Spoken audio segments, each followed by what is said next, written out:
What if I told you that someone could be watching everything you do on your Android phone right now? Your messages, your photos, your passwords, even listening through your microphone, and watching through your camera. The scariest part? You'd never even know they were there.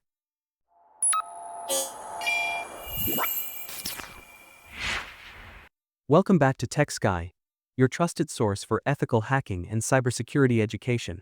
Today, we're diving deep into one of the most dangerous threats to Android security: remote access exploitation. If you're new here and want to learn about cybersecurity and ethical hacking, make sure to subscribe and activate the notification bell. Your support helps us create more in-depth security content like this. The knowledge shared in this video is strictly for educational purposes and security research. Using these techniques without proper authorization isn't just unethical, it's illegal. All demonstrations are performed in a controlled lab environment using dedicated testing devices. We strongly condemn any malicious use of this knowledge. Our goal is to understand these threats to build better defenses. Let's understand why Android devices are such attractive targets for attackers. There are over 3 billion active Android devices worldwide. Each one is a powerful computer that contains its user's entire digital life. Banking apps, social media, emails, photos, everything that matters is stored on these devices. But what makes Android particularly vulnerable is its open nature. Unlike other mobile operating systems, Android allows installation from unknown sources. While this flexibility is great for users, it also creates opportunities for attackers. Think about this: how many times have you installed an app from outside the Play Store? Maybe it was a game not available in your region, or an app someone shared with you. Each time you do this, you're trusting that app with access to your digital life. Attackers exploit this trust. They create seemingly harmless apps, games, utilities, even security tools. But hidden inside these apps is code that creates a backdoor to your device. Once installed, these malicious apps can access your camera and microphone, read your messages and emails, steal your passwords and banking information, track your location, access your photos and files, even eavesdrop on your conversations. The most dangerous part? These apps can hide themselves, running silently in the background while harvesting your personal information. Today I'll show you exactly how these attacks work, so you can better protect yourself and your devices. Let's move to our lab environment and see this in action.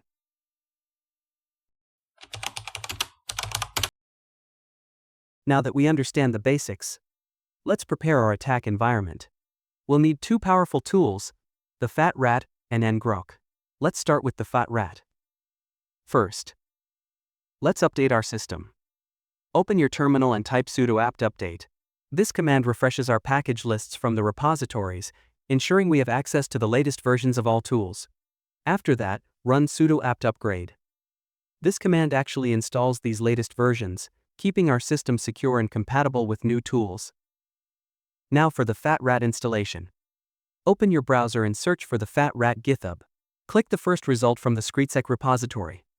This is the official repository, ensuring we're getting the legitimate tool. Copy the repository link from either the address bar or by clicking the code button. Back in our terminal, let's clone this repository. Type git clone and paste the URL we just copied. While this clones, let me explain what makes TheFatRat special. It's an exploitation framework that automates the creation of backdoors and payloads. What sets it apart is its ability to create sophisticated payloads that can evade antivirus detection, making it both powerful and dangerous in the wrong hands. Once cloning is complete, navigate into the repository with cd TheFatRat. Run ls to see the contents. Notice that setup.sh file? That's our installer, but first we need to make it executable. Run chmod plus x setup.sh. This command gives the file execution permissions. We'll need root privileges for installation, so run sudo su and enter your Kali Linux password. Now run /setup.sh to start the installation. Watch how it checks for all necessary modules.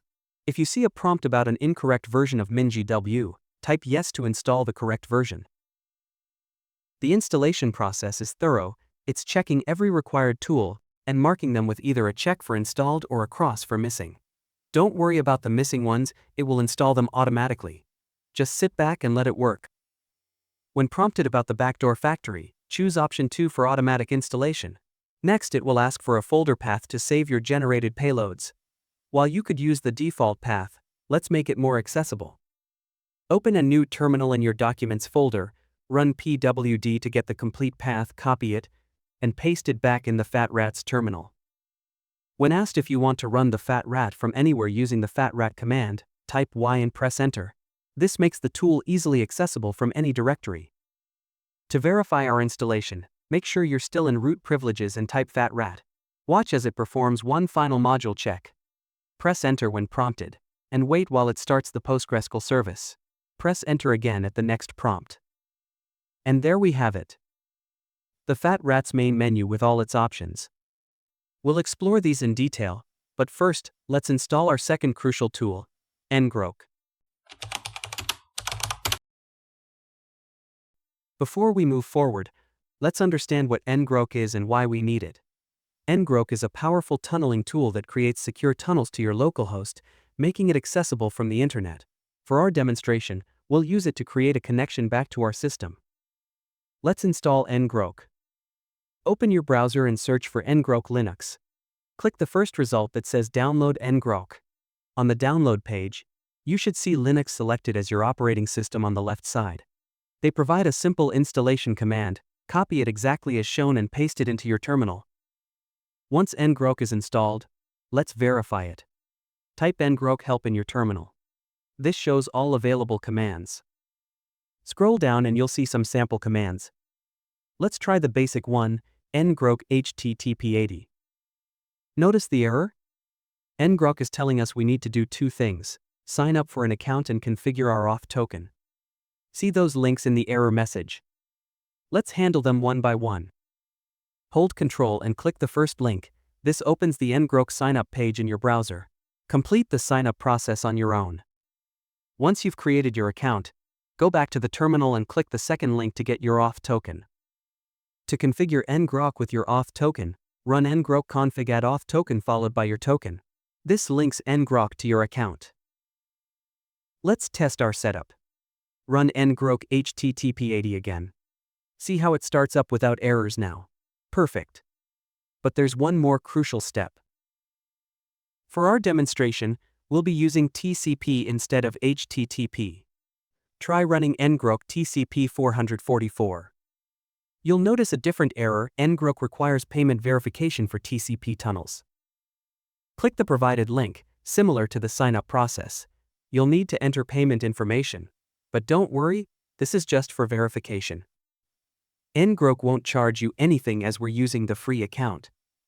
They require this verification because TCP tunnels can potentially be misused. After completing the payment verification, try Ngrok TCP 4444 again. Now it works perfectly. Our environment setup is complete. Both the TheFatRat and Ngrok are ready for our demonstration.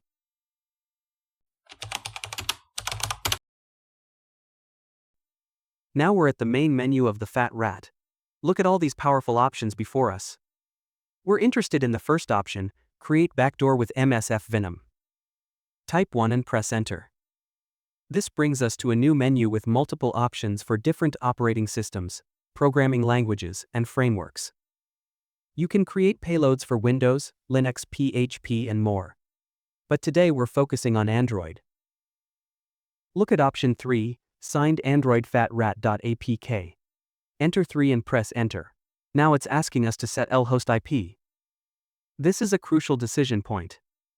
If you're performing this on your local network, you'd use your Kali Linux machine's local IP address. It's actually shown right above this prompt. But we're going beyond local testing. We want to demonstrate how this works over the internet. This is where Ngrok comes in. Open the Ngrok TCP terminal. Look at that address it generated. We need to copy everything after TCP, up to the colon. This is what we'll use instead of a local IP. Copy it, switch back to the TheFatRat, and paste it as our L host. Next it's asking for L port. Again, for local network testing, you'd typically use port 4444. This is the default port that Metasploit uses for many of its operations. But since we're using Ngrok, we need to use the port it provided. Copy that number from your Ngrok terminal and paste it here. Now it wants a name for our output file. You can name it anything.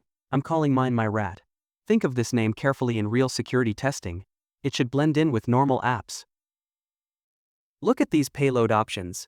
We're using TCP, so we want option 3, Android Meterpreter Reverse _TCP.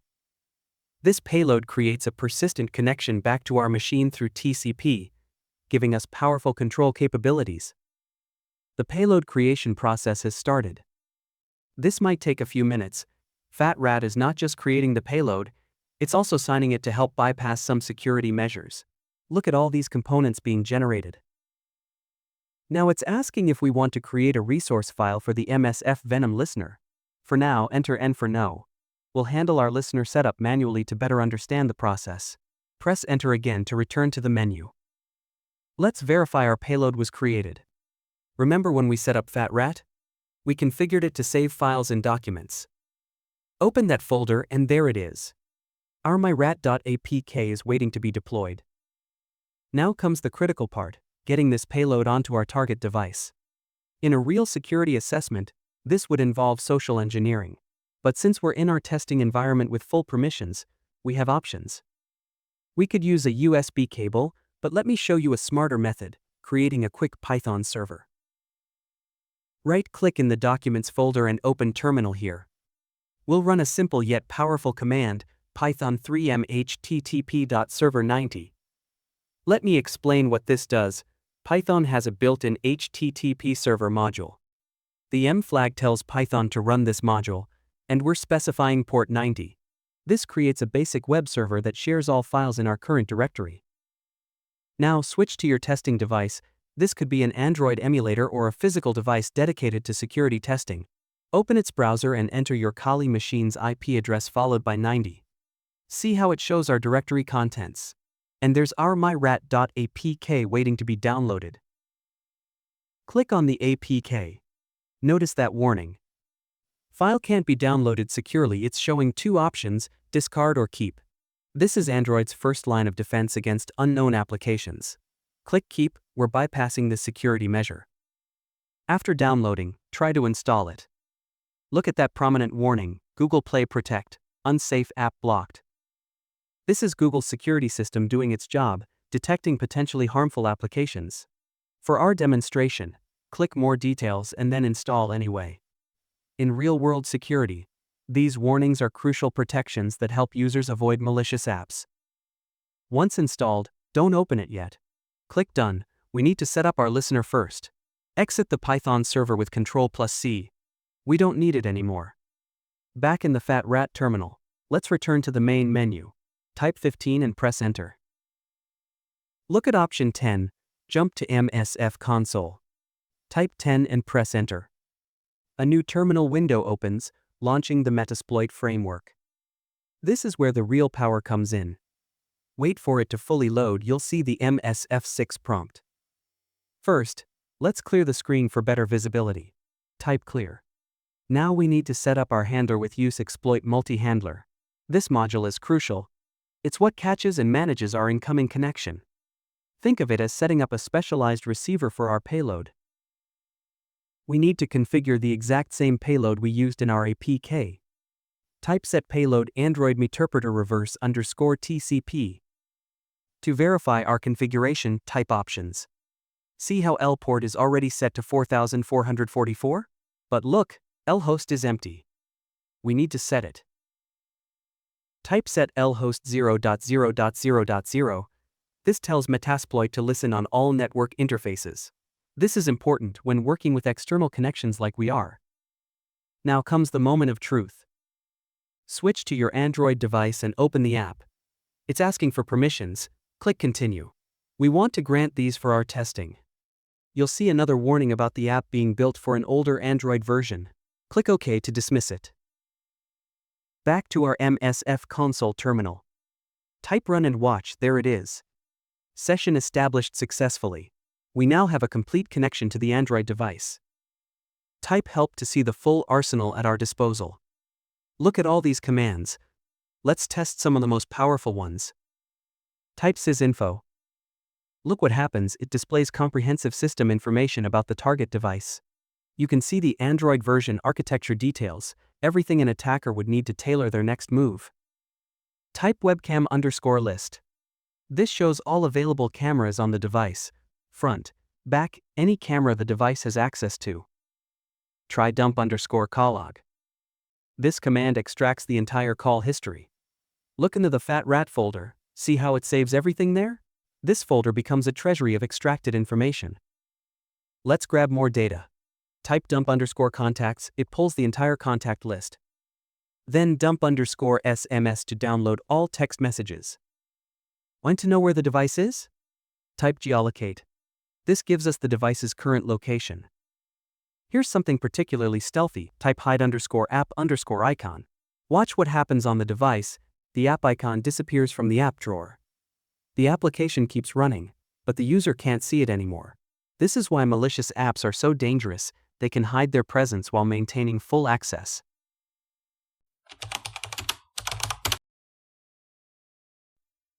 Now that you understand how devastating these attacks can be, let's talk about protecting yourself and your devices. This isn't just theory. These are practical steps that could save your digital life. First and most crucial, never ever install apps from unknown sources. I know it's tempting when you find an app that's not on the Play Store, but this is exactly how attackers get in. That unknown sources toggle in your security settings? Think of it as the front door to your digital house. Keep it locked. Google Play Protect isn't just annoying pop-ups, it's your first line of defense. When you saw those warnings during our demonstration, that was Play Protect doing its job. Never bypass these warnings on your personal device. The few seconds it takes to find a legitimate app on the Play Store could save you from months of privacy nightmares. Keep your Android system updated. Every security patch matters. Those update notifications you keep postponing? Schedule them tonight. Attackers often exploit known vulnerabilities that are already patched in newer versions. Here's something many people overlook. Check your installed apps regularly. Go to Settings, then Apps. Look for anything you don't remember installing. Pay special attention to apps with weird names or symbols you don't recognize. If something looks suspicious, remove it immediately. Watch your app permissions carefully. An app asking for permissions it shouldn't need is a massive red flag. Why would a calculator need access to your camera? Why does a game need to read your SMS messages? These unnecessary permissions are often how malicious apps maintain their control. Use a reliable mobile security solution. The built-in Play Protect is good, but additional security can provide extra layers of protection. Look for solutions that offer real-time scanning and app behavior monitoring. For the tech-savvy users, consider using an app like Network Monitor Mini. It shows you all active network connections on your device. If you see suspicious outbound connections, especially to unknown addresses, investigate immediately. Monitor your battery usage. Malicious apps often drain battery by running constantly in the background. If your battery life suddenly decreases or your phone feels hot when you're not using it, check your battery usage statistics for suspicious activity. Here's a pro tip. Use Android's built-in Safe Mode when you suspect something's wrong. Reboot your device while holding the power button and you'll see an option for Safe Mode. This prevents third-party apps from running, making it easier to identify and remove malicious ones. For those interested in diving deeper into Android security, we'll be covering advanced protection techniques in our next videos, exclusively for channel members. We'll explore custom security configurations, advanced monitoring tools, and professional-grade security hardening techniques. To join our membership, click the link above in the info icon. Remember, the knowledge we've shared today carries great responsibility. Use it to protect yourself and others, never for malicious purposes. Understanding these attacks is crucial for defense, but implementing them without authorization is illegal and unethical. If you found this information valuable, smash that like button, subscribe and hit the notification bell to stay updated with our latest security insights. Share this video with anyone you care about. Knowledge is our best defense against cyber threats. This is Tech Sky, reminding you that in the vast tech sky, security illuminates our path forward. Stay curious, stay ethical, and keep learning.